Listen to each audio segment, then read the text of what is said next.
You shall love the Lord your God with all your heart and with all your soul and with all your might.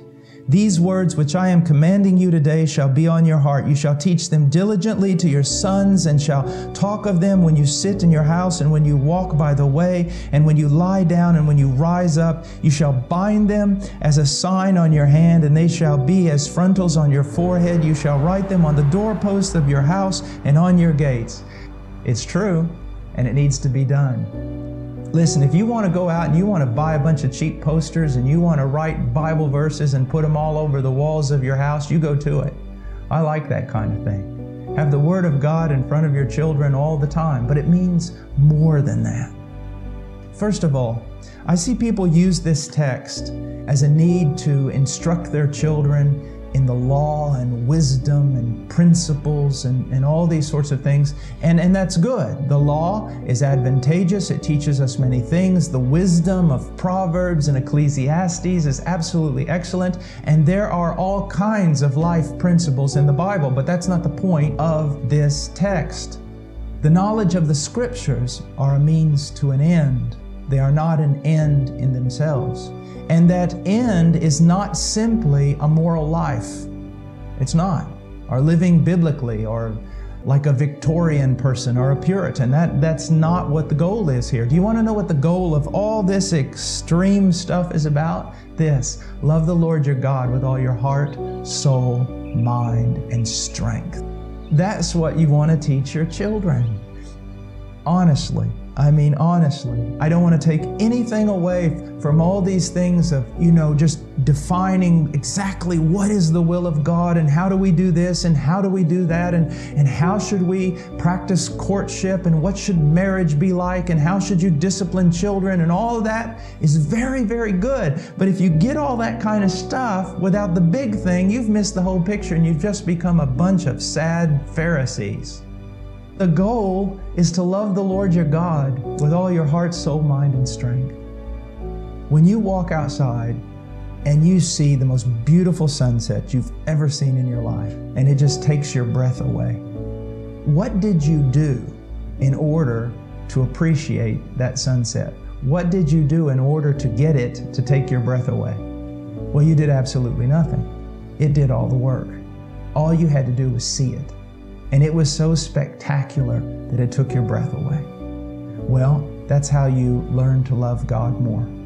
You see, you can't just get a whole bunch of principles teaching you about the love of God and then somehow memorize all of them and get them to make you love God more. You love God more by knowing more about God. You see, God is altogether lovely. He is.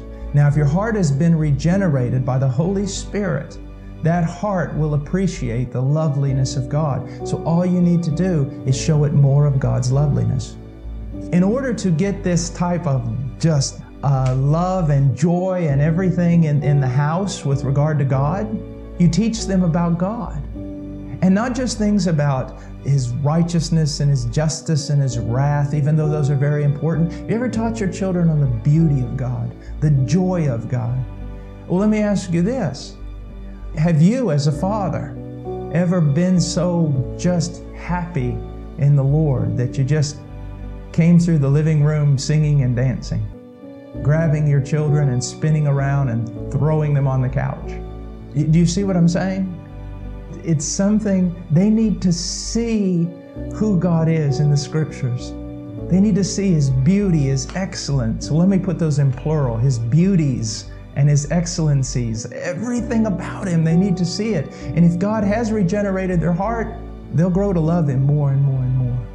I would like to see your house being very biblical, my house being very biblical, but I would also like to see a bit of wildness in your house, a bit of that joy and that love that just kind of breaks out in song and dance and life. Yes, we need to have all these verses on the walls of our home, and we need to teach our children all sorts of principles, but we don't need to miss the big picture. And what is the big picture? Love the Lord your God with all your heart, soul, mind, and strength.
ayon sa disiplina at katuruan ng Panginoon. Mga alipin, sundin ninyo ang inyong mga amo dito sa lupa ng may buong paggalang, takot at katapatan, na parang si Kristo ang siya ninyong pinaglilingkuran. Gawin ninyo iyan. Ay nakakakil o wala, hindi upang mapapuri ng mga tao, kundi dahil kayo ay mga lingkod ni Kristo sa buong puso, sumusunod sa kalooban ng Diyos. Maglingkod kayo ng masaya ang kalooban na parang sa Panginoon kayo naglilingkod at hindi sa tao. Sapagkat alam ninyong gagantimpalaan ng Panginoon ang bawat mabuting gawa ninuman, maging siya man ay alipin o malaya. Mga amo, maging mabait kayo sa inyong mga alipin at huwag silang pagbabantaan. Huwag ninyong kalilimutan na kayo'y parehong alipin ng iisang Panginoon na nasa langit at siya'y walang itinatang. Tayo po ay manalangin. Naming Diyos, maraming salamat po sa umagang ito, Panginoon. Lord, salamat po, Panginoon, sa biyaya mo na pinagkaloob niyo po sa amin. Aming Panginoon ay yung gising. Salamat, Panginoon, sa isang linggo, Lord, na hindi mo kami pinabayaan. Iningatan mo kami, Panginoon. Binigyan mo kami ng kalakasan, O Diyos. Maraming salamat po sa buhay, Lord, na pinagkaloob niyo po sa amin, sa bawat isa. Lord, we are here to bless you, to worship you, to praise your name, Jesus. Salamat, Panginoon, dahil binigyan mo kami, Panginoon, ng karapatan, Panginoon, na paglingkuran ka, kahit hindi kami, Panginoon, karapat-dapat. Maraming salamat po sapagkat ang dakila mong pag-ibig, Panginoon, ay hindi nagmamaliw sa amin. Lord, lagi itong bago araw-araw. Maraming salamat po sa pagmamahal mo, Panginoon, sa amin. Lord, dinadalangin ko din po, Panginoon, ang mga salita mong aming maririnig. Nawa po, Panginoon, ito ay maging turo sa amin, Panginoon, sa aming pang-araw-araw na buhay, Panginoon. Lord, langisan mo ang labi ng aming pastor, Lord, ng lahat ng sasabihin niya, Panginoon, ay patungkol lamang sa iyo. Lahat ng sasabihin niya, Panginoon, na turo mo ay maunawaan ng bawat isa. Lord, bigyan mo ang bawat isa ng ng matabang puso, Panginoon, na hindi ito masayang sa batuhan, Panginoon. Ito ay tumubo. Ito ay magmunga, Panginoon, sa aming mga puso, sa aming mga buhay. Lord, tinataas namin ang iyong ngalan, lahat po, Panginoon, ng gagamitin mo, Panginoon, i-anoint mo, Panginoon, para maranasan ng bawat isa ang iyong pag-ibig, Panginoon, sa amin. Lord, salamat po. Salamat sa kalakasan, Panginoon. Salamat sa buhay, Panginoon, sa biyaya mo. Salamat, Panginoon, dahil hindi ka, Panginoon, nagbabago sa amin. Mula noon na nakilala ka namin at tinanggap, Panginoon, maraming salamat po.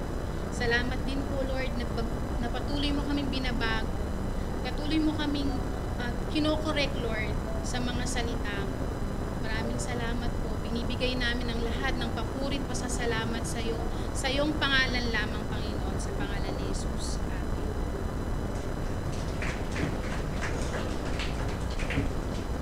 Amen. Amen. Hallelujah.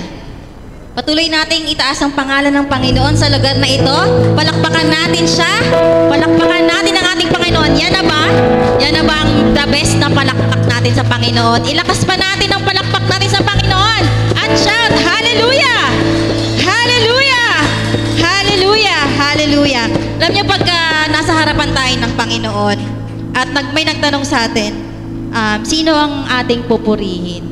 Anong sagot natin? Ikaw lang, Panginoon. Sino ang ating aawitan? Ikaw lang, Panginoon. Sino ang ating dadakilain? Ikaw lang, Panginoon. With conviction naman, sumagot tayo ng ikaw lang. Sino ang ating pupurihin? Ikaw lang, Panginoon. Sino ang ating gagalang?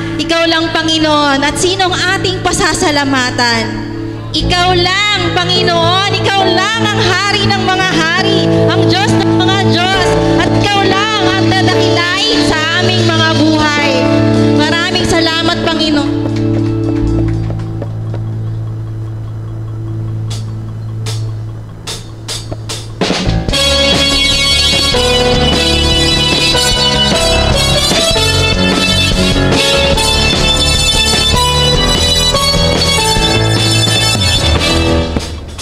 Purihin ka, awitan ka, O Diyos na dakila. Sambahin ka, itataas ka, hanggang magpakailanman.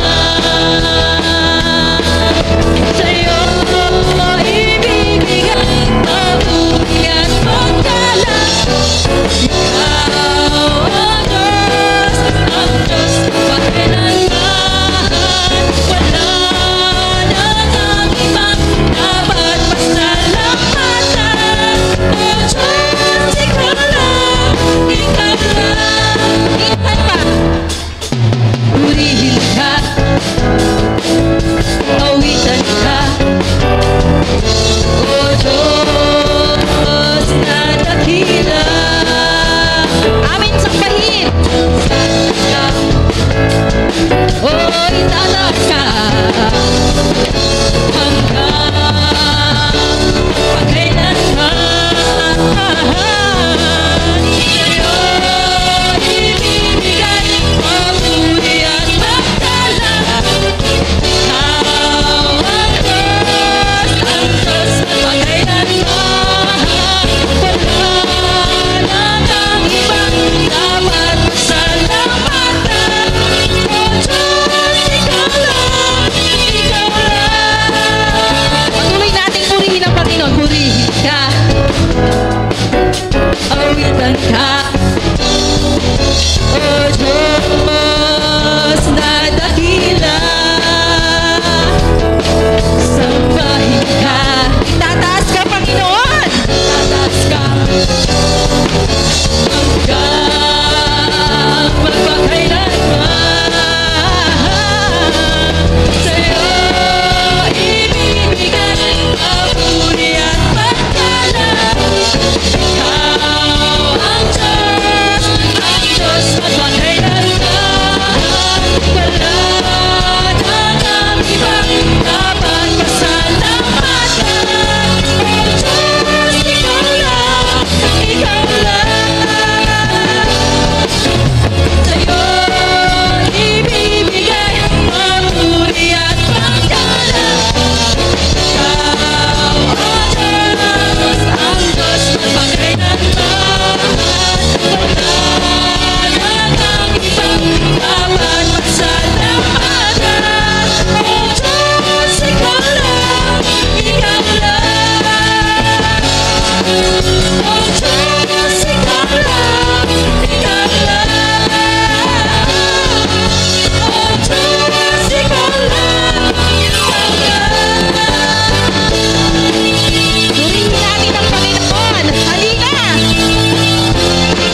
Hallelujah! Hallelujah! Salamat, Panginoon! Salamat, Lord God! Salamat, Jesus! Napakasarap magpuri sa Panginoon. Amen po ba? Amen. Amen. Siyempre, amen. Masarap magpuri sa Panginoon. At salamat, tayo ay isinama ng Panginoon. Kabilang tayo sa Kanyang kaharian. Hindi ba isang privilege yun at isang bagay na dapat nating ipagpasalamat sa Panginoon? Salamat, Lord God. Hindi kami karapat-dapat. Pero ibinilang mo kami sa iyong pamilya. Salamat, Lord God, by the blood of Jesus. We are part of this family. We are your sons and daughters in Jesus Christ. Thank you, Jesus. Alam niyo po mga kapatid, in every season, ano bang season ng buhay na tayo? Tayo ba ay binubungkal ng Panginoon? Pinapalambot ang ating mga puso? Tayo ba ay nasa panahon ng pruning? Yung pruning, yung tinatanggalan tayo, inaalis yung mga hindi kailangan sa ating mga buhay. Masakit pag pinaprune tayo ng Panginoon, pero alam niyo yun, bawat season ng ating buhay, andyan ang Panginoon. Ever present. Laging andyan dyan. Hindi nagbabago. Laging faithful. Hindi ba dapat lamang natin siyang pasalamatan? Dahil sa pagiging faithful mo sa amin, Panginoon, kahit kami ay hindi faithful, Lord God. Salamat, Lord. Itinataas ka namin sa lugar na ito. At itinataas namin ang aming pasasalamat, ang aming pagpupuri, ang aming pagluluwalhati, Panginoon, ay para lamang sa iyong mataas na pangalan. Salamat, Lord. Patuloy nating awitan ng ating Panginoon.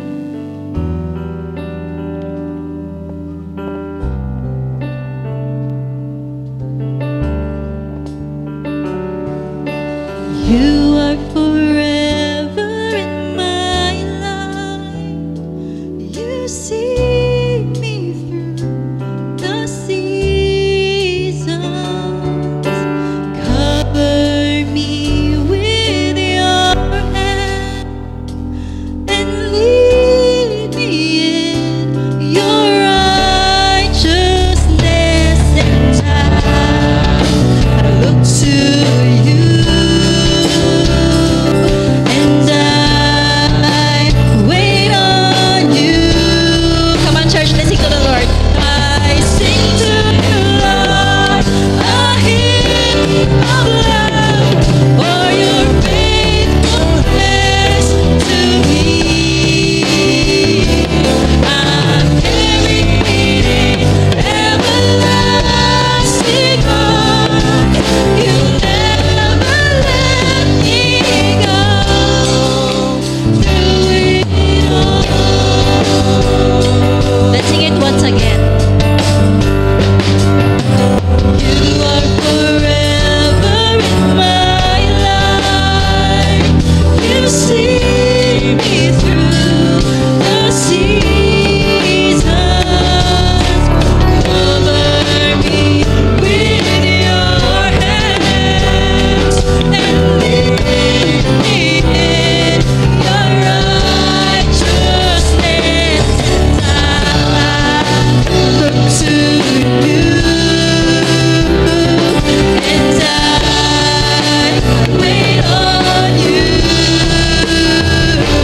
I sing to you, Lord, a hymn of love for your faithfulness to me.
you, Lord.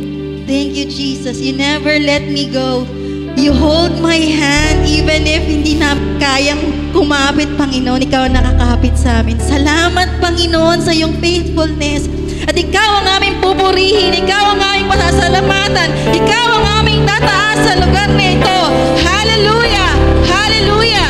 Amen and amen.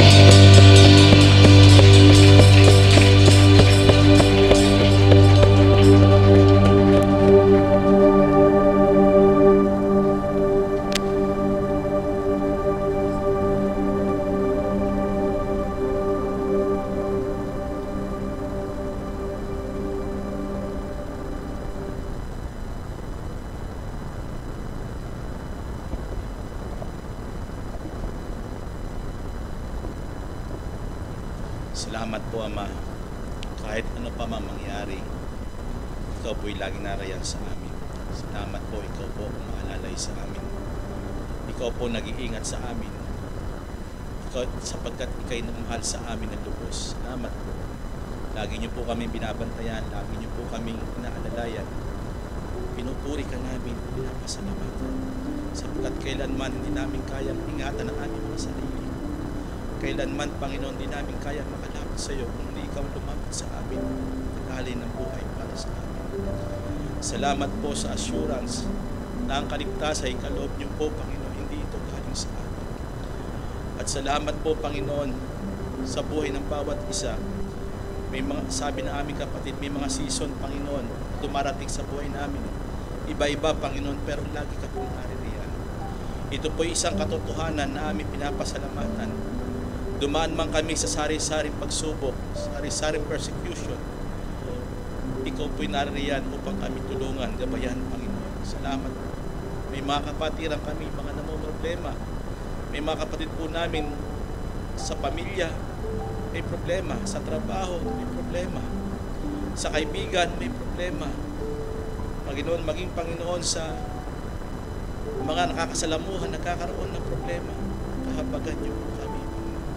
Patuloy mo ipakilala ang iyong kabutihan, ang iyong kadakilaan, anumang sitwasyon.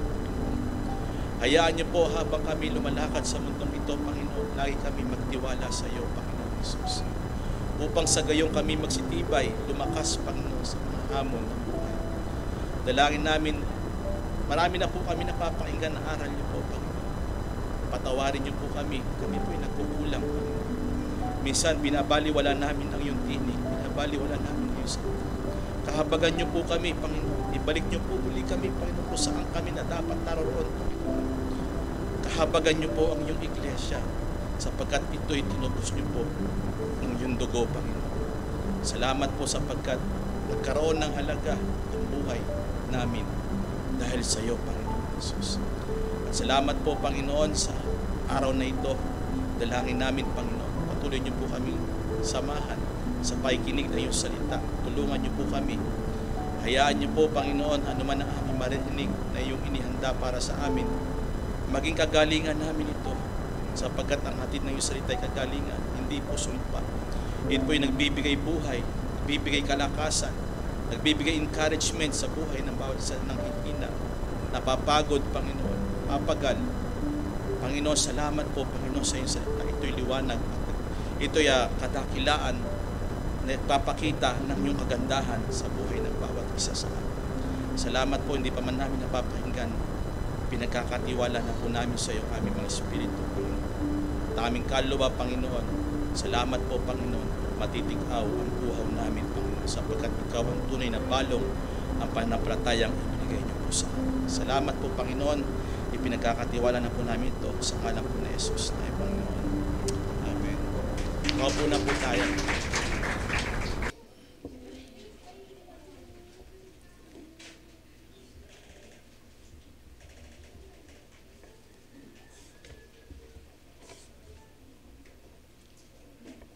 Isang mapagpalang umaga po sa atin lahat. Salamat po sa mga nag-response. Okay, tayo po'y mag-aral ng salita ng Panginoon. Siguro, pahapyaw lang ng konti. Kailan nyo huling nasabing, Panginoon, mahal kita?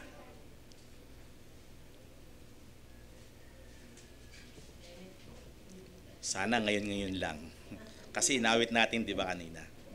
Amen. Sana nasa puso natin yung pagkasabi sa Panginoon, mahal kita dahil ikaw ang unang umibig sa akin. Amen. Ito ang totoong pag-ibig, inalay mo ang iyong buhay para sa amin. Amen. At sa pagkakataong ito, dahil mahal tayo ng Panginoon, nais ng Panginoon na magturo sa atin patungkol sa iglesia ng Diyos na buhay pa rin. At mag-example po tayo ngayon, mag-illustration po tayo sapagkat kaakibat ng ating pag-aaral, kailangan natin kumuha ng mga biblical example sa Bible para makita natin kung naroroon tayo o hindi. O kung applicable ba sa atin o dapat natin itong sundin. Okay, bilang isang iglesia ng Diyos na buhay. Keywords po, gaya ng kawal. At key verse po natin, Ephesians chapter 6 verse 11. Okay. Magsibihis kayo ng buong kagayakan ng Diyos upang kayo magsitibay laban sa mga lalang ng dyablo. Hindi ko na po anuhin. Alam na po natin niya, inuulit-ulit ko po yan. And 1 Timothy chapter 2 verse 3 and 4. Medyo bilisan ko po. Makipagtiis ka sa akin sa mga kahirapan na gaya ng mabuting kawal ni Kristo. Verse 4.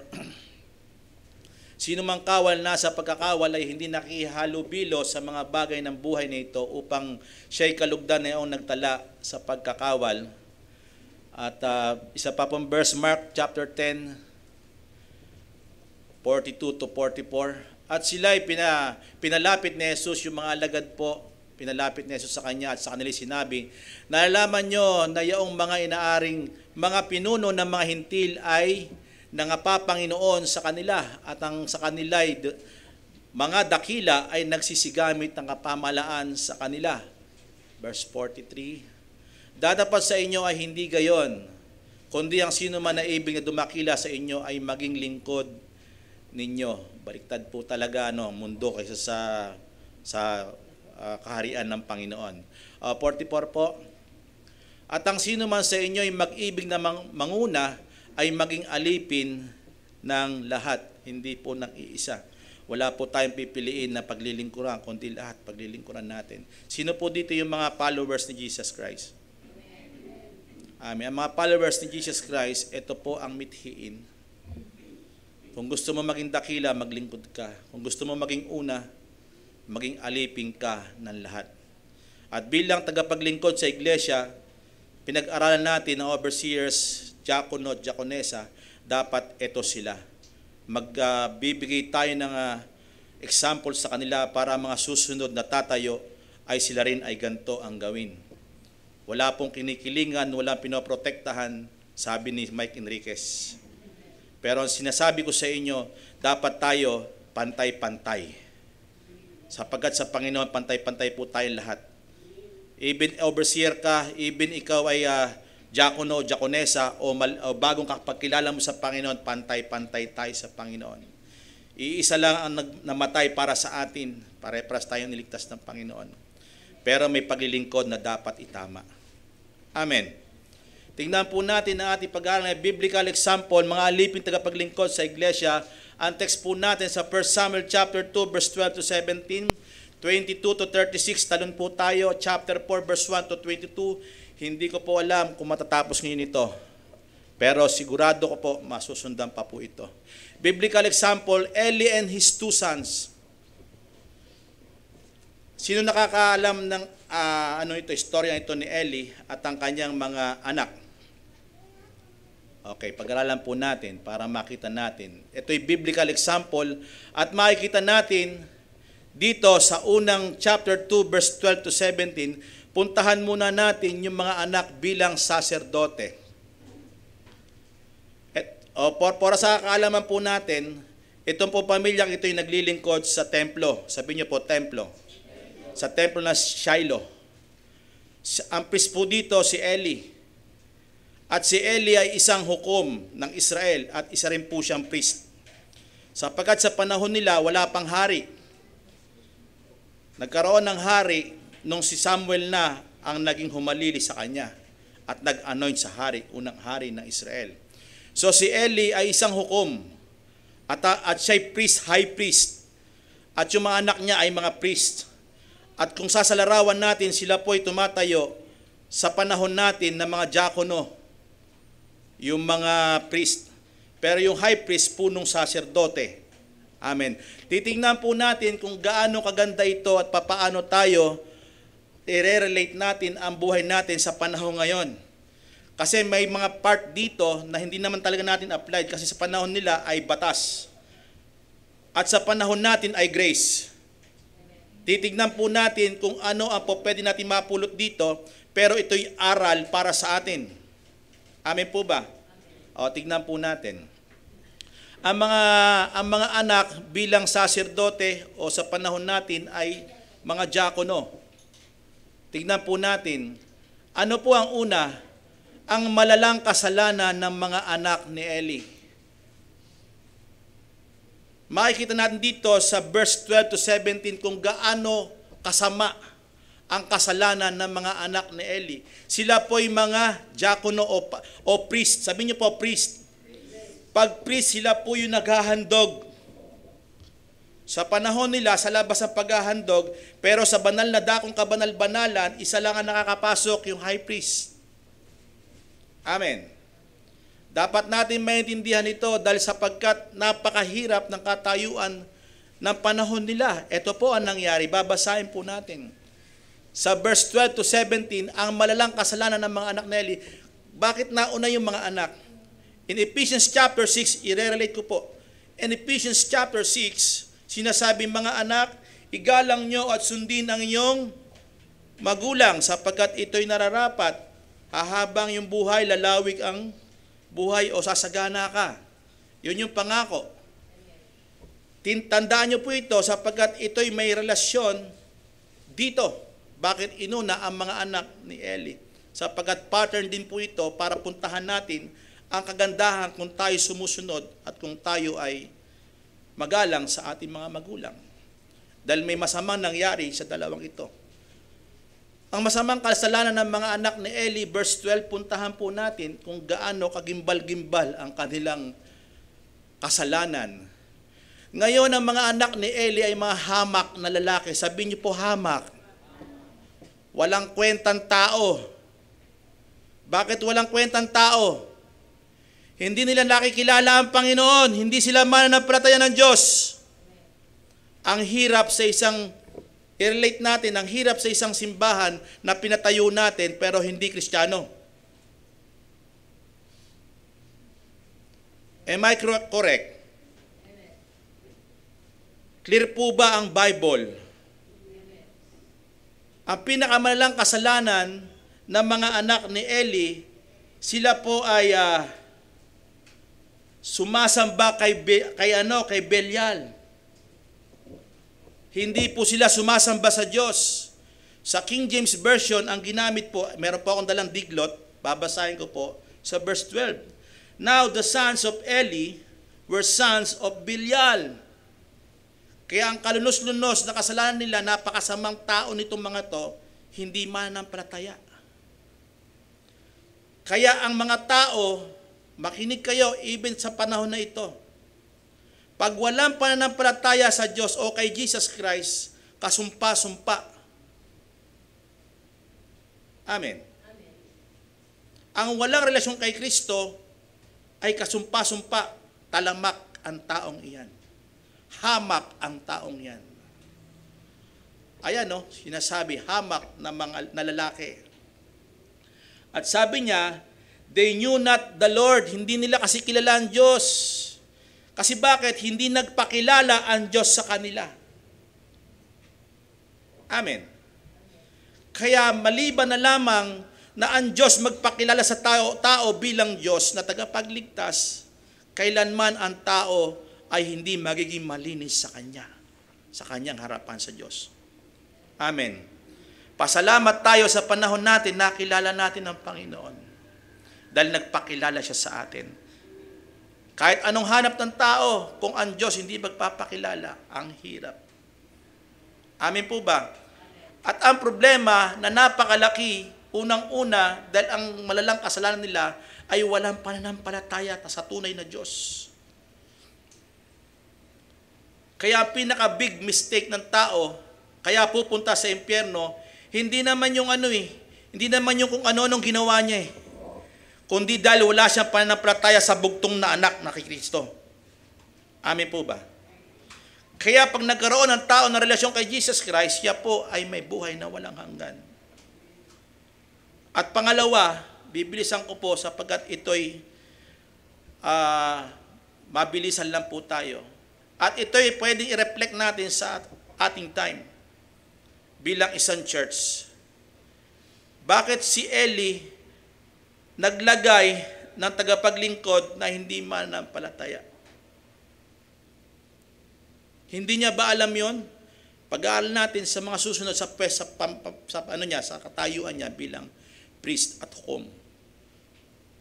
At ang sabi niya rito, pangalawa, kaya ang hirap mag-appoint Ang hirap mag-appoint na hindi puspos. Amen. Mahirap mag-appoint na hindi naalala nyo ang mga diakono, pumili kayo ng mga maano sa pananampalataya. Yung ipaglalaban ang doktrina. Amen. Tatayuan ang doktrina at ito ang kanyang susundan. Ano man ang daanan niya, siguradong magtatagumpay. Bakit? Punong-puno siya ng Espiritu. Bakit yung pananampalataya ay naroroon? Amen. Dapat alam po natin ito. Kaya ang hirap makasama, sabi niyo po makasama. Ang hirap makasama sa tagapaglingkod ang hindi mananampalataya. Bakit? Hihilahin ka nito pababa, imbis paabante kayo pareho. Subukan niyo po yung yung kariton niyo. Hihilahin niyo, dalawa kayo, yung isa pabalik, ikaw ay paabante. Ano mangyayari? Hindi ba't parang nagbabattle kayo? Hello? Imbis na marami tayo ma-achieve, hindi natin ma-achieve. Amen po ba? Ito ang nangyari sa panahon nila. Hirap na hirap. Kaya may mga sinabi si Yahweh dito. Si Yeshua. May sinabi po dito na mabigat para sa kanila. At tingnan po natin, sa example po ito, at gusto natin mapili ang mga bagay na po pwede natin i-apply bilang isang church sa ngayon. Kaya tenga ang lahat ng paglilingkod. Bakit? Hindi mananampalataya na ilalagay sa church. Hello? Hindi talaga tunay na sumampalataya kay Jesus Christ. Tanungin mo sa mga doktrina, walang alam. Kasi hindi mananampalataya. Ba't natin ilalagay? At ang sinabi niya po rito, ito yung malalang kasalanan ng mga anak ni Eli. Una, hindi mananampalataya. Pangalawa, dahil ito'y mabigat, una pa lang, doon pa lang ang pinaka-main. Dahil sa mga under nito, makikita natin, pangalawa, ang mga handog para sa Panginoon ay kinukuha nila. Kasi hindi mananampalataya Hello? Basahin natin sa verse 13, kapatid, and 14. At ang kaugalian ng mga saserdote, ang mga anak ni Eli, ng bayan ay na pagka ang sino may naghahandog ng hain, sino mang gustong maghandog, lumalapit at ang bataan ng saserdote, yung mga alipores, lumalapit. At ang sinasabi niya, samantalang ang laman ay niluluto. Niluluto nila kasi niyandog sa Panginoon yun 'Di ba? Dapat sa Panginoon Ang sabi niya rito, niluluto at may hawak ng kamay ng pang-ipit na may 3 ngipin, tinidor. Tinidor na malaki. Ang ginagawa nila, yung inihandog sa Panginoon na susunugin para masamyon ni Yahweh sa panahon na yon, kinukuha nila. Pinopork nila. Sa verse 14. Kaya malalang kasalanan ito. Ito pa, sabi niya, at kaniyang dinuduro sa kawali, tinututok ba? Parang ganon. O sa kaldero, sabi niya dyan. O sa palayok na lahat nang nagdadala ng pang-ipit. Tingnan niyo po, may mga taong naghahandog. Ang ginagawa ng mga saserdote, ito ang bigat. Sabi niya, kinukuha ng mga saserdote para sa kanya. Inaagaw pa nila. Hello? Kaya malala ang kasalanan, napakasidhi ng talamak na kasalanan. Una, walang pananampalataya. Pangalawa, anong ginagawa nila? Dahil wala sila pananampalataya, yung para sa Panginoon, ninanakaw nila. At ang sabi niya rito, gayon ang ginagawa nila sa Silo o sa Shiloh. Sa lahat ng mga Israelita na paroroon kasi naghahandog sila sa pakasalanan nila eh. Kailangan ng mga priest, sila yung mag-aalay din. Sila yung ang tawag dyan, asher. Amen. Ina-asher nila. Ngayon, sa pag-a-asher nila, yung niluluto, sila yung kukuha. Dapat sila nga nagbe-bless doon eh, di ba? Pero ninanakaw nila. Gaanong kasama? Napakasama. Ang mga malalang kasalanan nila, sila'y magnanakaw. Kasi una, walang pananampalataya. We can relate right now in the present of age of this church. Po pwedeng mangyari ito sa church. Po pwedeng nakawin ng mga bagay sa Panginoon na sa Panginoon ay ibibigay sa hindi dapat. Amen. Pwedeng mangyari o hindi. Pwedeng gamitin sa bagay na mabuti at pwedeng gamitin sa hindi magandang bagay. Amen. Yung mga in-offer natin sa Panginoon, ang tanong dito nga saan napupunta? Namamanage ba natin? Ganoon ang sinasabi dito. Yun yung application dito. Paano natin nagagampanan? Sila kasi talaga tiwali kasi walang pananampalataya. Amen. Malalang kasalanan. Amen po ba? Halimbawa na sa atin, sa panahon natin. Kaya dito natuwa po ako Misa, pag nakakita tayo ng mga kapatiran nangangailangan, gagawaan siya ng paraan para abutin. Amen. Amen. Pero ang isinasabi po rito, ninanakaw. Yung para doon, wag natin kukunin. Kung sa Panginoon ay sa Panginoon. Ano sabi ng Matthew? Ibigay kay Cesar ang kay Cesar, ibigay sa Diyos ang sa Diyos. Amen. Ngayon, pag kinuha natin yung para sa Diyos, ibigay natin kay Cesar, dahil natatakot tayo sa gobyerno, ano mangyayari? Tatawagin tayong magnanakaw. Amen. Kung hinandog natin sa Panginoon, gamitin para sa Panginoon. At sa panahon nila, ang context ito, ginagamit para doon, halimbawa, kahit sa paghahandog ng kaperahan sa kanila, makinig kayo mabuti, taon-taon naghahandog ang tao ng tithes. Amen po ba? Amen. Sa panahon po nila. Pero ngayon, tayo na yung templo. Hello? Amen. Tayo na yung templo ng Diyos sa ating kapanahunan, tayo na yung templo. Anong dapat gawin ngayon sa lahat ng mga biyaya? Sino ang dapat makinabang? Templo. Sa Old Testament, literal na templo. Sa panahon natin, tayo mismo ang templo. Kaya ano man ang pinagkatiwala sa ating maliit na pagkakatiwalaan tayo sa malaking bagay. Pero pag hindi, kukunin pati ang nasa Kanya. Mayaman ang church na ito. Amen. Pagyamanin pa natin. Amen po ba? Amen. Sino po dito yung mga diakono? Diakono, isa lang na po ba? Isa na lang po ba natira? Naubos na ang mga diakono natin. Si Mateo ang sumusunod. Ipagpasensya niyo po, malat po ako kasi ilang gabi na po akong inuubo. Ano po ibig sabihin nito? Dapat alam ninyo kung anong kagampanan ninyo. Sino po yung mga diakonesa? Isa na lang din. Si Sister Tina na lang. Sister Dalen, yon ating kapatid. Ano ibig po sabihin dito? Nag-iisip tayo para sa ating kapatiran. Sa panahon nila, nag-iisip lang. Taon-taon lahat ng buong tithes ng Israel at saka handog, ibinibigay ganong kayaman ang templo. Di po ba? Sa panahon natin, dapat mas mayaman pa tayo eh. Bakit? Higit pa tayo sa 10%. Tayo'y abot-abot na biyaya ang tinanggap natin. Dapat abot-abot na pasasalamat din tayo sa Panginoon. Amen. Ninanakaw natin ang para sa Panginoon. Personally, po natin ito sa ating sarili. Huwag niyo sabihin kay pastor yan. Huwag niyo sabihin kay brother yan. Huwag niyo sabihin kay sister yan. Sabihin niyo po, akin ito. Pare-pares tayong kinakausap ng Panginoon dito. Sabihin natin, faithful tayo. Sino nagsabing faithful tayo? Walang faithful na kahit sa atin. Kundi ang Diyos ang faithful. Amen.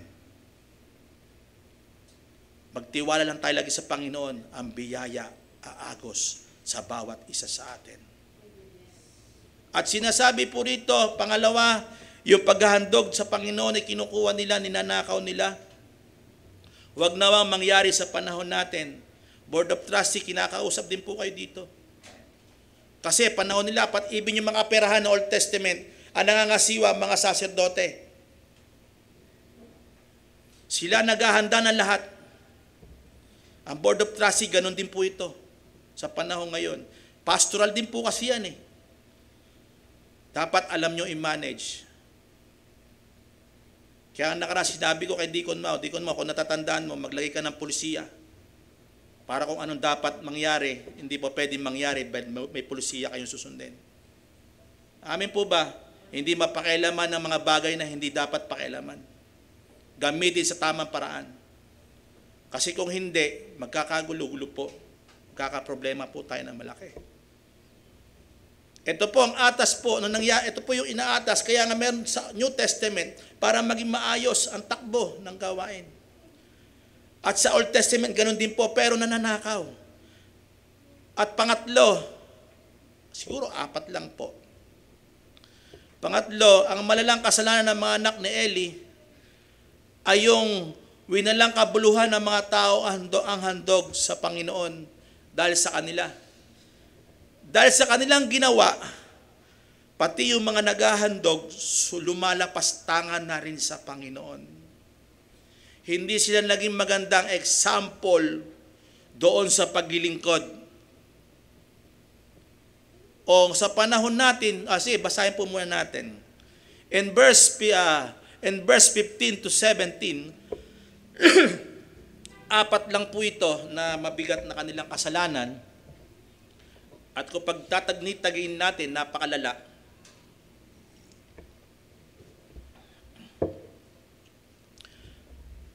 Winalang kabuluhan ng mga tao handog sa Panginoon dahil sa kanila, dahil sa mga saserdoteng anak ni Eli. Verse 15, o bago nila susunugin ng taba, ay lumalapit ang bataan na saserdote at sinasabi ng lalaki na naghain, magbigay ka na ng lamang maiihaw para sa saserdote.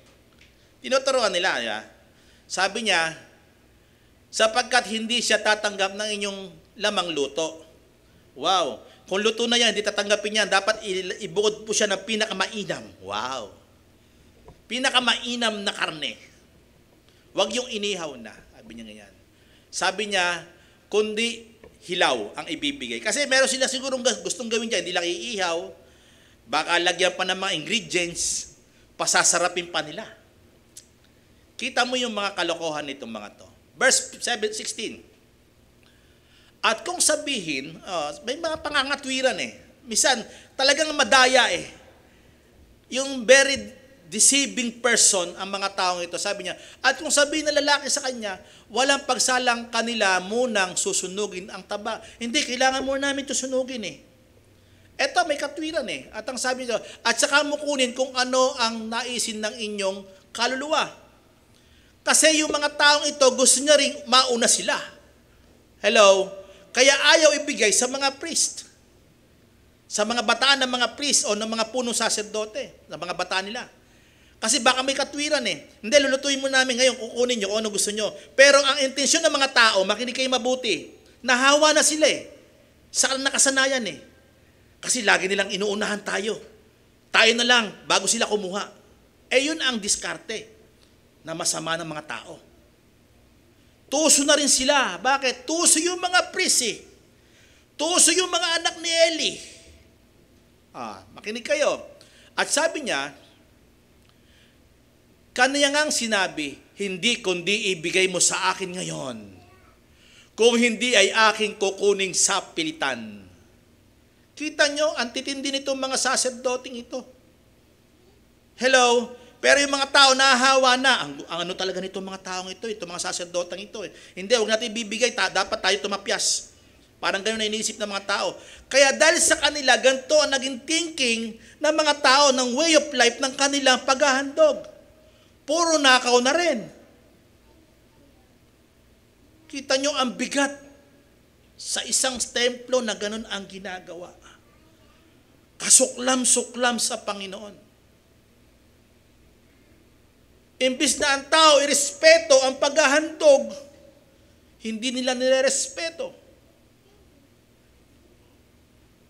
Puntahan natin sa panahon natin. Tignan natin kung anong context ang pwede nating makala po dito.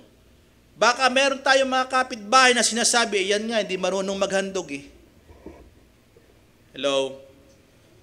O mga kapitbahay natin, baka sinasabi, hindi naman niya nagbibigay. Kinukuha niya ngayon para sa Panginoon. Hello? Ano kaya? Naging maganda ba tayong patotoo sa kanila? Amen po ba? Hello, hello, hello. Kasi dito, kaya ngayong binabasa natin nakaraan sa 1 Timothy, mahalaga ang maging asin at ilaw ng sanlibutan. Etong mga taong ito, na anak ni Eli, hindi sila naging asin. Para sila ay gayahin sa kabutihan, kundi isa silang masama na ginagaya rin ng masasamang tao. Amen. Amen po ba? Ang Bible, ang Bible, akala natin sometimes ito'y puro maganda. Minsan ayaw nating pakaano sa ating mga nangyayari sa atin. Baka tayo na hindi na kalugod-lugod sa tao. Nag-iisip na sa atin sila ng hindi maganda. Bakit? Tayo ang pasimuno. Dapat naging asin tayo ng sanlibutan. Amen po ba? Dahil sila ang nasa authority, makinig kayo mabuti. Kaya nga sa may chapter 10 ng Mark ang liwa-liwanag maging alipin ng lahat Amen. Ito hindi sila na yung Panginoon Pilit nilang kukunin, biruin mo yun, pilit nilang kukunin. Sa pilitan. Di ba ang bigat? Hello? May nakita po ba kayong grace dyan? Wala po, persahan po yan. Amen. Kaya ang tao, yung mga tingin nila, parang hindi na. Parang, sige, handog na lang tayo na parang walang kwenta. Kasi sila rin na makikinabang yan Ang tao ba, yung na-encourage ba natin sa panahon natin yan? Na-encourage ba natin ngayon? Tayo ba yung naging mabuting example sa kanila? Nagaya tayo ng mga kapatid. Halimbawa, mga kapitbahay, nayaya natin sila. Naghandog ka, galing pa sa kanila. Hello? Ayaw natin bawasan yung nasa bulsa natin. Pamasahin mo nga ako, sis. Ikaw ang leader. Di po ba? Imbis na ikaw ang leader, ikaw mag-abono, iba nag-aabono. Amen po ba? Naging maganda ba tayo example? Isang araw hindi nasasama sa atin yan Bakit siya lagi namamasahe Amen po ba? Baka minsan binibira, baka meron ka naman dyan. Di ba? Ano sabi niya? Parang minsan, minsan sapilitan pa. Sige na sis, pautakin mo na ako sis, sige na. Brad. Di ba? Nagiging asin ba tayo at ilaw para sa kanila? Amen. Ito po, nangyayari po yan. Total, ganyan naman yan Makunat yan ba't pa ako sasama dyan? Di ba? Paano natin mawiwin sila sa Panginoon? Pang-apat, Ang malalang kasalanan ng mga anak ni Eli ay pang-apat na dito natin makikita ang napakasidhi at napakatalamak. In verse 22, ito po nakasaad. Meron po tayo dyan, kapatid. Verse 22. Ito po ang pinakamahirap. Biruin mo, sila na nga, walang pananampalataya. Yun na mabigat eh. Tapos sila ay nagnanakaw. Tapos sila ay naging dahilan na kasi parang sila na nagturo sa mga tao paanong maghandog na ninanakaw. Ito po nangyari sa mismong loob ng templo. At sabi niya rito, si Eli nga ay totoong matanda na, babalikan ko po yan. At kanyang nabalitaan ang lahat ng ginagawa ng kanyang mga anak. Kailan daw nabalitaan? Matanda na siya? I don't think so. Sabi niya, sa buong Israel, na kung papaano sila sumisiping, sabi niya po, sumisiping, sa mga babae na naglilingkod sa pintuan ng tabernakulo ng kapisanan. Gaano kabigat? Gaano kabigat? Prostitute na ando sa loob. Naandun yung mga naglilingkod na babae, kaya nilang naglilingkod dahil meron silang pakinabang. Sa context po nila, pag hindi ka po Levites, alibawa, lahi ka ng Levita. Pag lahi ka ng Levita at wala ka sa templo, mahirap ang buhay mo. Saan ka pupunta? Hindi ka pa pwede magtrabaho, Levita ka eh. Dapat nandun ka lang sa nanghihingi-hingi ka lang doon. Kung wala kang pwesto sa templo. Kaya yung mga nasa templo, pinagpala, naaambunan sila. Lahi po silang Levita. Ganun po ang context ng mga Hudyo at ng Israel. At sila, mabibigyan lang. Pero pag nasa loob ka ng templo, malaki ang iyong pera, malaki ang iyong buhay. Kung baga masagana ang buhay mo. Kahit ikay prostitute yun, okay lang sa mga babae. Kasi bakit? Nasa loob ka. Kung baga nandun ka sa kaban. Nandun ka sa mismong kawali. At ito, sinasamantala ng mga lalaking ito, yung mga babae pinagsasamantalahan. At sila sa panahon nila, kailangan nilang kumain eh. Kasi ang lahi ikukwento ko po ng konti, dahil ang lahi ng mga Levites, sila yung pinagkatiwalaan para makapaglingkod. Pero sa lahi lang ni Aaron ang paglilingkod sa templo. Yung lahi lang nila ni Aaron. Yung mismong yung sa lahi ni Aaron lalabas ang mga tagapaglingkod. Kasi lahi Levita rin yan eh. Pero lahat ng mga Levites, mga Levitiko, mga Levita, sila po, naandun lang po sila sa labas. Tumutulong-tulong lang doon, kaya sila naambunan lang, sa labas lang po sila. At ito, nakapasok po ito sa loob kasi naglilingkod sila. Ang tawag po dito mga diakonesa sa panahon natin. Ang mga babae ito, diakonesa. Sabi niyo po, diakonesa. Nasaan po sila? Pintuan. Anong tawag po sila sa panahon natin? Nag-a-usher. Ayan, mga kapatid na usher. Nag-a-usher po yan. Sila po yung naglilingkod doon. Take note, iba po kasi ang paglilingkod ng priest sa mga tagapaglingkod sa labas. Sila yung umaalala, usher. Sa panahon natin, nag-a-usher po sila. Kung ano pangangailangan sa labas, inaayos nila. Kung ano pangangailangan sa loob, ang mga priest ang nag-aayos. Yung mga diakono. Amen. At yung priest, ang gagawin na lang niya, mangaral, magturo.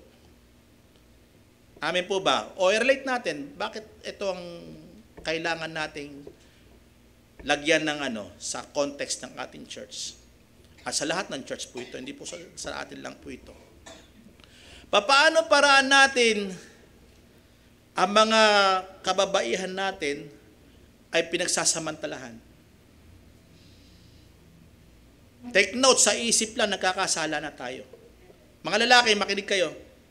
Huwag kayong titingin na mahalay sa inyong mga kapatid na yan. Kasi pag tumingin kayo, nagkakasala po kayo. Ang sabi ni Jesus Christ, tinuro niya, di ba, Pastor? Tumingin ka lang sa babae na may pagnanasa, ikaw ay, ano daw, Pastor?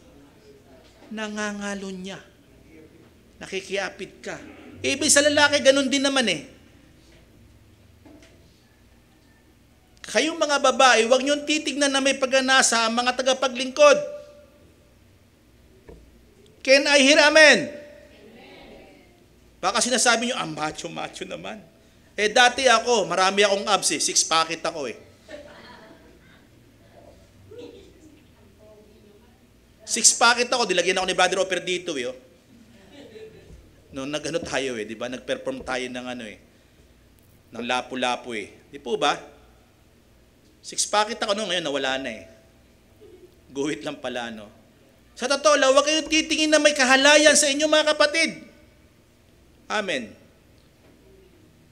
Dapat ganun ang thinking. Kasi bakit? Ang sabi ng Bible, may malinis na puso. Amen. Amen. Di ba Ephesians sinabi yun, naglilingkod kayo na may malinis sa puso na hindi sa mga tao, kundi sa Panginoon. Amen. Kaya ito, pwedeng contest ito, pwedeng mangyari sa atin. Hindi mo mang ginalaw ang mga kapatid natin, physically, pero sa isip mo, may ginagawa kang pag-iisip ng pagnanasang masama. Huwag nawang mangyari. Amen po ba? Excuse me po ulit ha.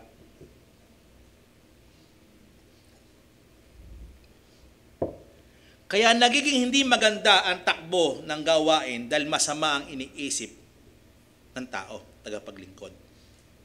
At even tagapaglingkod na babae, ibang iniisip sa lalaki. Maaaring ito may mga motibo, pero sa panahon nila talaga saplitan po ito. Hindi ka makakakain, hindi ka magkakaroon ng biyaya kung hindi kita gagamitin ng mga priest ng panahon nila. Kasi bakit? Pwede silang ilabas ulit. Mabigat ang kanilang kasalanan. Sila talaga ang dahilan para yung mga paglilingkod doon sa loob na iglesia ng templo ay napakasama at sumasama ng sumasama. Sa panahon natin, binabalaan ko kayo, sino mang tayo naririto ngayon, lahat, even kayong mga nakikinig sa preaching na ito, huwag kang titingin. Kaya nga dito, kaya ako, naasab din ako minsan eh. Magba-Bible study tayo, tapos liligawan natin yung ating Bible study yan. Ayaw ko ng ganon.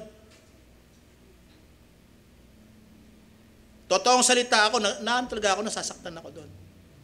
Iwiwin mo sa Panginoon, iwiwin mo pala sa sarili mo. Amen. Dapat ang intention natin, yung Word of God, may pangaral. Amen po ba? Walang ibang katungkulan ng church, kundi mangaral na mangaral na mangaral na mangaral na mangaral, manalangin, manalangin, manalangin na manalangin. Wala kang masamang intensyon sa iyong kapatid. Amen. Ito po ang intensyon ng nangyayari at nagaganap. At ang sabi ng Bible, ang kasalanan, pag naipaglihi, ay nanganganak. Amen. Kasi nagsimula sa isip, pinaglihi ng pinaglihi. Nag-isip ka kasi. Hello. Tingnan po natin to. Take notice like this. Tingnan po natin. Sa isip natin, naglalaro ang hindi maganda. Isang araw, anong gagawin mo? Ano application? Kung ano laman na isip. Amen. Pero pag malinis ang isip mo, ano application? Mabuti. Ano ipapanganak mo? Mabuti. Anong gagawin mo? Mabuti.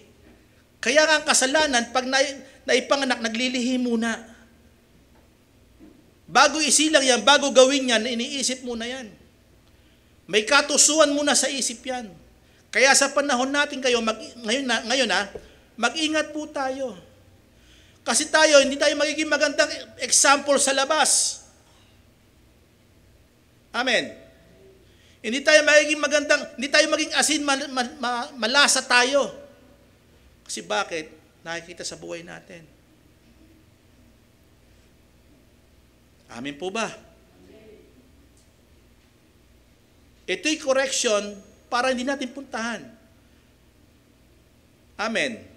At sa lahat ng mga nakikinig sa bidyong ito, kung ikay diakono o diakonesa, huwag kayong titingin na mahalay sa iyong kapatiran na naglilingkod. Buti nga, wala tayong dancer, Baka mamaya nabahanahalin, wow, ang ganda naman sumayaw ni kapatid. Diba? Buti wala na, no? Sila si Sir Baby, si anak ko, si Eliza, sumasayaw yan. Pero ngayon, hirap na, hirap na. Diba? Di ba ganon? Di po ba? Dapat ang thinking natin malinis sa kapatid eh. Bakit? Kapatid natin sa Panginoon yan eh. Hello? Hello? Eh yung mga kapatid natin nga sa laman eh, di po ba? Ayaw natin tignan na may di ba? Kahalayan eh, di po ba? Hello? How much more yung kapatid mo sa espiritu na buhay na walang hanggang kasama mo? Amen. Kinokorek mo pa nga, ang iksi ng suot mo. Dapat ganun eh, di ba? Baka mamaya sinasabihan, mas maiksi pa kapatid ha? Po ba ang sama, di po ba? Kaya tingnan mo yung nangyari sa isang denominasyon na napakalaki, na anak ng Diyos. Ano nangyari? Ano po nangyari? Nawasak po. Bakit nawasak? Nagtatago. Amen po ba? Kasi bakit? Pinagnasaan niya yung kanyang mga miyembro. Sinipingan niya yung mga miyembro. Amen. Ano nangyari? Kasi una, wala siyang pananampalataya talaga. Siya yung talamak din ng kasalanan niya. Wala siyang tunay na pananampalataya sa Panginoon.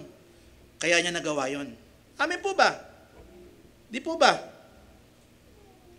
O hinahabol siya ng mga ibang bansa, hinahabol din siya sa Pilipinas. Amen po ba? May nagko-cover pa sa kanya. Di po ba? Ang tanong dito mga kapatid, tayo ba malinis ang ating pagtingin at hangarin sa ating mga kapatid? Imbis na sila i-assure natin sa tama, kung tayo ay mga saserdote, i-assure natin na mabuti, dapat mapaayos ang kanilang paglilingkod. Amen. O kayo nagkakagustuhan, may mga ganunan pa. Isang araw yan. Di po ba? Hindi naman masama eh. Pag sa tamang tamang panahon. At sa tama kayong context.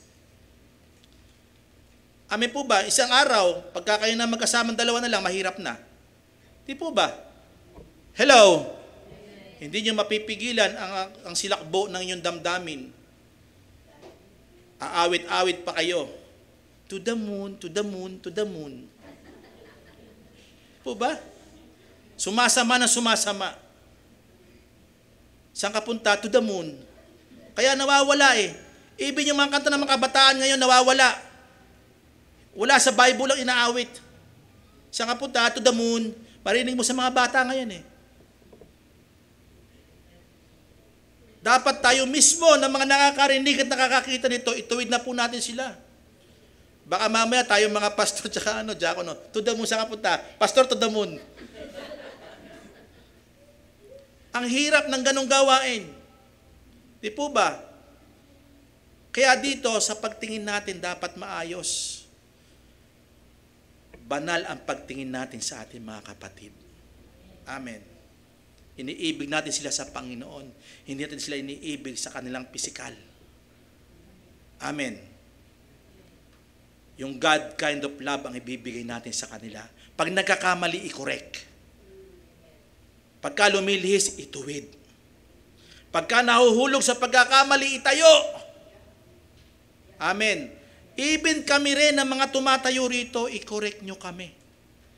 Ang pagkukorek ay ang salita ng Panginoon.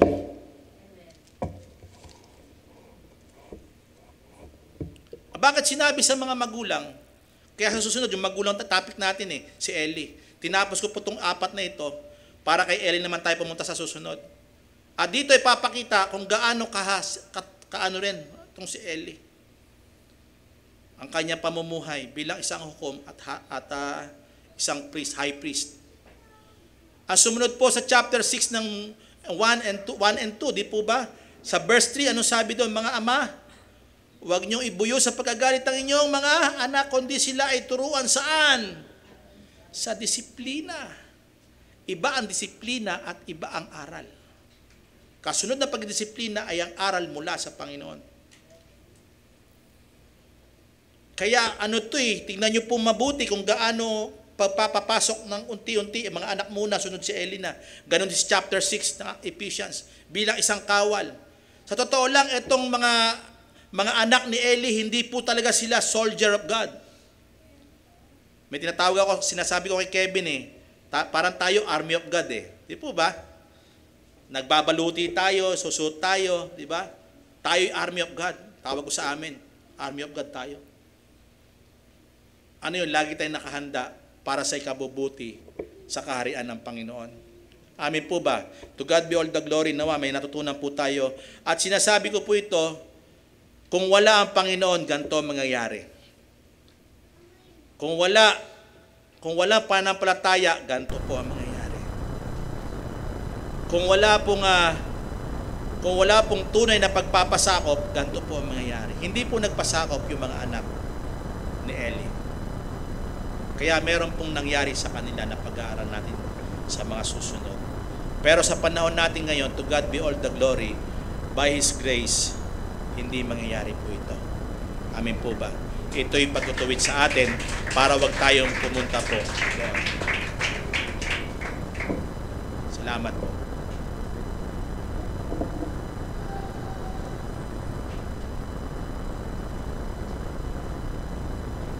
Yung mensahe ni Pastor, ito'y paalala sa ating mga Kristiyano at sa mga hindi pa Kristiyano na tayo'y dapat maging banal. Diba? Sabi nga ng Diyos, ako'y banal, dapat kayo maging banal. Pero alam niyo po, ito po ang malungkot na balita. Pero bago ko sabihin na magandang balita, ang malungkot na balita muna. Sa ating sarili, hindi natin kaya maging banal. Marumi ang ating isipan. Hindi natin kaya magpakabanal. Maring membro tayo ng relihiyon, nagsisimba tayo, nagnonobena tayo, kung ano pang ginagawa nating mga bagay sa relihiyon natin. Pero hindi tayo magiging banal. Pero ang mabuting balita, para tayo maging banal, kailangan tayo magtiwala kay Kristo. Sapagkat si Kristo ang kabanalan natin. Kung wala si Kristo sa ating buhay, hindi tayo magiging banal. Magiging malaswa ang ating isipan, malaswa ang bibig natin, malaswa ang mga ginagawa natin. Wala tayong kabanalan kung wala si Kristo sa ating buhay. Yung mga anak ni Eli, in-example ni Pastor kanina, paalala sa atin yun. Yung mga anak ni Eli, bakit ginagalaw nila yung mga naglilingkod sa templo ng mga babae? Sapagkat wala silang takot sa Diyos, hindi sila naniniwala sa Diyos, hindi sila sumasampalataya, hindi sila nagtitiwala sa Diyos na buhay. Kaya yun ang bunga sa buhay nila. Ginagalaw nila yung mga babaeng naglilingkod sa templo. Ganon din tayo, kapag wala si Kristo sa ating buhay, hindi tayo magiging banal, mga kapatid. Kahit na anong gawin natin, kahit na araw-araw tayo magsimba, araw-araw tayo magnobena, araw-araw tayo mag-way of the cross, kung ano pang gawin natin sa relihiyon natin, hindi tayo magiging banal. Sapagkat ang sabi ng Biblia, si Kristo ang kabanalan natin. Kaya nagiging banal tayo kapag nagtiwala tayo kay Kristo na siya'y namatay sa krus, binayaran ng kasalanan natin. Inilibing, nabuhay maguli. Kapag nagtiwala tayo doon sa ginawa ni Jesus para sa atin, tayo'y pababanalin ng Panginoon. Yun ang mabuting balita. Hindi natin kaya maging banal. Pero ang Diyos sabi niya, ako'y banal, dapat kayo maging banal. Alam niyo, hindi naman tayo utusan ng Diyos hindi na may pagagawa ng Diyos sa isang bagay na hindi niya tayo bibigyan ng kakayanan. Inutusan tayo maging banal ng Diyos sapagkat ibinigay niya ang kanyang anak, maging kabanalan natin. Ulitin ko, kapag ang tao hindi nagtiwala kay Kristo, imposible maging banal ang buhay niya. Imposible, hindi mahirap, imposible maging banal ang buhay niya. Puro kabalbalan ang gagawin natin. Alam namin sabihin yan dahil nung wala kami kay Kristo, ang buhay namin hindi banal.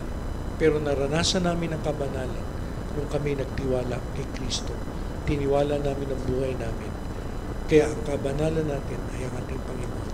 Dapat malinaw sa atin yun bago tayo lumabas, bago tayo umuwi.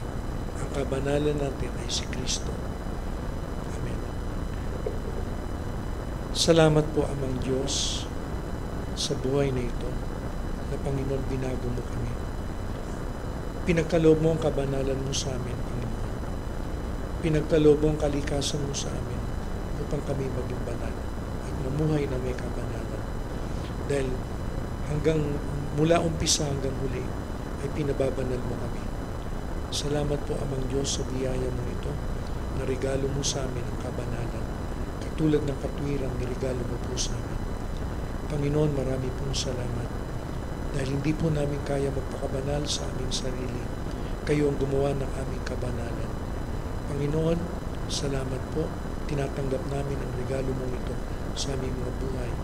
At tulungan mo po kami, Panginoon, hanggang sa dulo ng aming buhay, na mamumuhay na may kabanalan at nagbibigay ng kalwalatian sa inyong pangalan. Salamat po, Amang Diyos. Lord, salamat po sa mensaheng tinanggap po namin ngayong araw na ito. Salamat sa aming pastor na nagdala ng mensahe mo.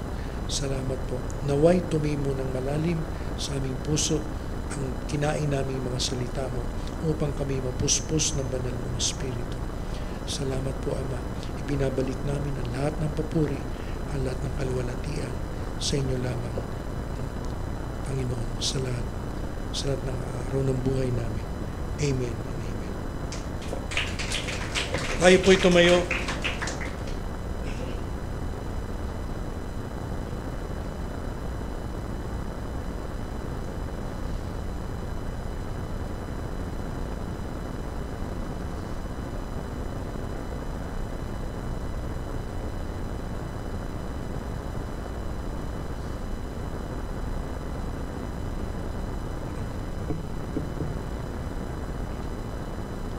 At pakabanalin kayong lubos ng Diyos, din ng kapayapaan, at ang inyong espiritu at kaluluwa at katawan ay ingatang buo ng walang kapintasan hanggang sa pagbarito ng ating Panginoong Jesucristo. Tapat yaong sa inyo'y tumawag na gagawin niya naman ito. Purihin ang Panginoon. Amen. Amen.